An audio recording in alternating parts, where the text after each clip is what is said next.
मंगल Lakshmi show की कहानी के अंदर अब तक हमने देखा कि लाचार मंगल को देखते हुए कपिल आदित्य सक्सेना के साथ मीटिंग रखता है। कपिल कहता है कि मैं तुम्हारे बिजनेस में इन्वेस्ट करने के लिए तैयार हूँ, लेकिन शर्त ये है कि तुम मंगल को उनके बच्चों से मिलने के लिए कभी नहीं रोकोगे और तुम्हारे पास इस डील को एक्सेप्ट करने के लिए या फिर रिजेक्ट करने के लिए सिर्फ 15 मिनट है। 15 मिनट होने के सिर्फ 10 सेकंड पहले आदित्य कपिल को फोन करके कहता है कि मुझे आपकी डील मंजूर है। साथ ही वह मंगल को लेकर अपने घर पहुंच जाता है। इस और सौम्या के हाथ से नया मंगलसूत्र ही टूट जाता है। तभी कुसुम सौम्या से कहती है कि यह तो अपशगुन है, तुम्हारे और आदित्य के बीच में दरार आ सकती है। फिर सौम्या मंगल को देखती है और यह देखकर सौम्या के होश उड़ जाते हैं और इसके बाद आगे कुछ ऐसा हुआ जिसे जानकर आपके भी होश उड़ जाएंगे। तो चलिए बिना टाइम वेस्ट किए मंगल लक्ष्मी के आज के एपिसोड का रिकैप शुरू करते हैं।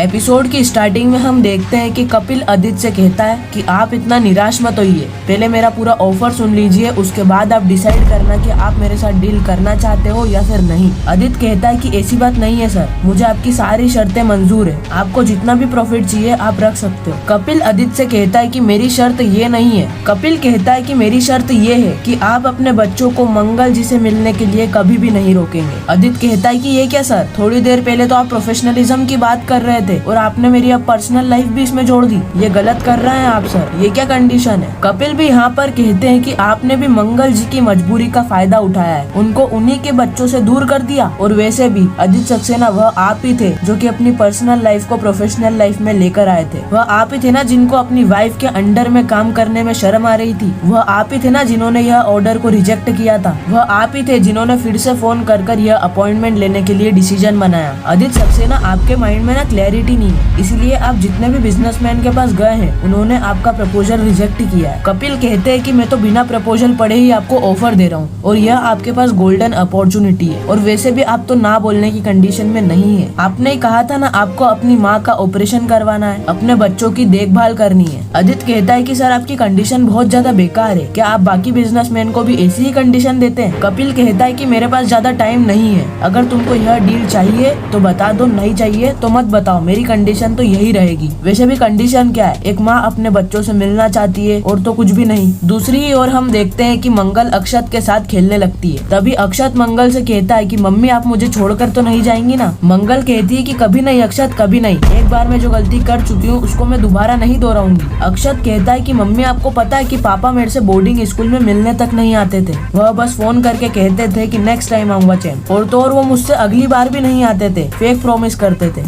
मंगल कहती है कि ऐसा नहीं है अक्षत, तुम्हारे पापा तुमसे बहुत प्यार करते हैं, कभी कभी छोटी मोटी प्रॉब्लम आ जाती है और उनको टाइम नहीं मिल पाता और उन्हें तुम्हारी फीस भी तो भरनी है ना। मंगल कहती है कि कोई बात नहीं, जब तुम मुझे बुलाओगे तो मैं तुरंत आ जाऊंगी। अक्षत कहता है कि मम्मी मेरे को आपके साथ 6 महीने पहले आना था लेकिन मैं नहीं आ पाया, आपको बहुत बुरा लगा होगा ना। अब यह बात सुनकर मंगल को बहुत बड़ा झटका लगता है। मंगल मनी मन सोच रही होती है कि अक्षत मैंने तुम्हें 6 महीने जितना मिस किया ना उतना तो इस दुनिया में किसी ने भी नहीं किया होगा। दूसरी ओर कपिल आदित्य सक्सेना से कहता है कि तुम्हारे पास 15 मिनट है, अभी 6:45 हो रहे हैं, तुम 6 बजे तक मेरे को अपना डिसीजन बता देना। आदित्य कहता है कि सर बस इतना सा टाइम, मैं अपनी लाइफ का इतना बड़ा डिसीजन थोड़े से समय में कैसे ले सकता हूँ। कपिल आदित्य सक्सेना से कहता है कि आपने MBA किया है ना, तो आपको पता ही होगा कि अपॉर्चुनिटी आती नहीं है, उसको क्रिएट करना पड़ता है। मौका आपके पास है आदित्य सक्सेना, आप इस अपॉर्चुनिटी को क्रिएट करके अपनी जिंदगी बदलना चाहते हैं या फिर अपने ईगो के चलते इस ऑफर को ठुकराना चाहते हैं। कपिल आदित्य से कहते हैं कि मेरे पास इतना फिजूल का टाइम नहीं है कि मैं आपके साथ बैठकर इस ऑफर के बारे में बातचीत करूं। अगर आपको यह ऑफर ठीक लगता है तो आप इस ऑफर को एक्सेप्ट कर सकते हैं। आपके पास सिर्फ 15 मिनट है, आप इस 15 मिनट में सोचकर बता सकते हो कि इस ऑफर को एक्सेप्ट करने वाले हो या फिर रिजेक्ट। और अगर आपका कॉल नहीं आया तो मैं समझ जाऊंगा कि आप इस ऑफर को रिजेक्ट करना चाहते हो, और अगर आपने मेरा ऑफर रिजेक्ट किया तो आप अपना यह प्रपोजल लेकर किसी और बिजनेसमैन के पास जाना, वह भी आपका यह प्रपोजल रिजेक्ट ही कर देंगे। आपके 15 मिनट शुरू होते हैं अब आप यहाँ से जा सकते हैं। आदित्य जैसे ही ऑफिस से बाहर आता है उसको सौम्या का कॉल आता है। सौम्या आदित्य से पूछती है कि तुम्हारा प्रपोजल उस इन्वेस्टर ने एक्सेप्ट किया, क्या उस इन्वेस्टर ने तुम्हारे प्रपोजल में इन्वेस्ट किया या फिर तुमने दोबारा कोई हरकत कर दी। आदित्य कहता है कि मैं किसी और से क्या ही उम्मीद रखूं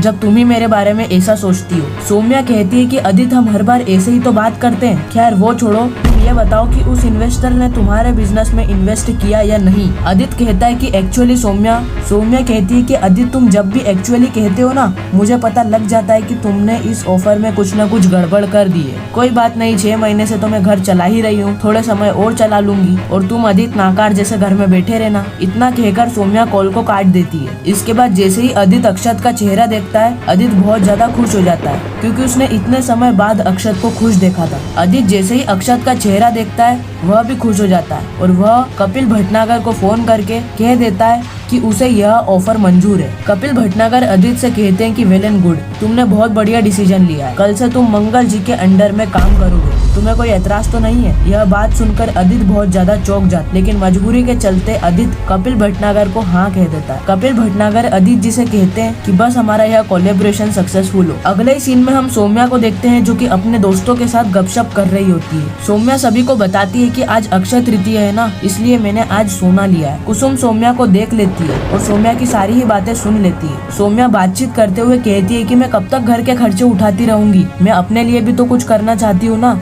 इसलिए मैंने यह सोने का मंगलसूत्र बनाया है और वैसे भी मेरा मंगलसूत्र 12 महीने पुराना है। उसी के बाद सौम्या कुसुम को देखती है। सौम्या कुसुम को देखते ही हक्का बक्का रह जाती है। जैसे ही सौम्या कुसुम को देखती है, सौम्या वह फोन को काट देती है। सौम्या कुसुम से कहती है कि आपको कोई काम धाम नहीं है क्या, आप हर बार मेरी बातें सुनती रहती हो। कुसुम कहती है कि मैं तुम्हारी बातें छुप छुप कर नहीं सुन रही थी, मैं पानी पीने जा रही थी लेकिन तुम्हारी चिल्लाने की आवाज आई। तभी कुसुम की नजर सोने के मंगलसूत्र पर पड़ती है। इसके बाद सौम्या कुसुम को बताती है कि आज अक्षय तृतीया है ना, इस दिन सोना लेना शुभ माना जाता है, इसलिए मैंने यह सोने का मंगलसूत्र बनाया है। और जैसे ही सौम्या उस सोने के मंगलसूत्र को पहनती है, पहनने से पहले ही वह मंगलसूत्र वहीं पर टूट जाता है। कुसुम सौम्या से कहती है कि मंगलसूत्र टूटना यह तो बहुत ज्यादा अशुभ होता है, तुम्हारे और आदित्य के रिश्ते के बीच में दरार आ सकती है। सौम्या कुसुम से कहती है कि अम्मा आप अच्छा नहीं कह सकती ना, तो बुरा भी मत कहिए, जाइए आप आपके कमरे में और उस बूढ़े आदमी की तस्वीर से बातें कीजिए। कुसुम को यहाँ पर बहुत ज्यादा बुरा लगता है क्योंकि सौम्या उसके पति के बारे में बहुत बुरा कह रही है, लेकिन ठीक है, कुसुम की मजबूरी है, क्या कर सकते हैं। अगले ही सीन में हम देखते हैं कि अक्षत आदित्य से पूछता है कि पापा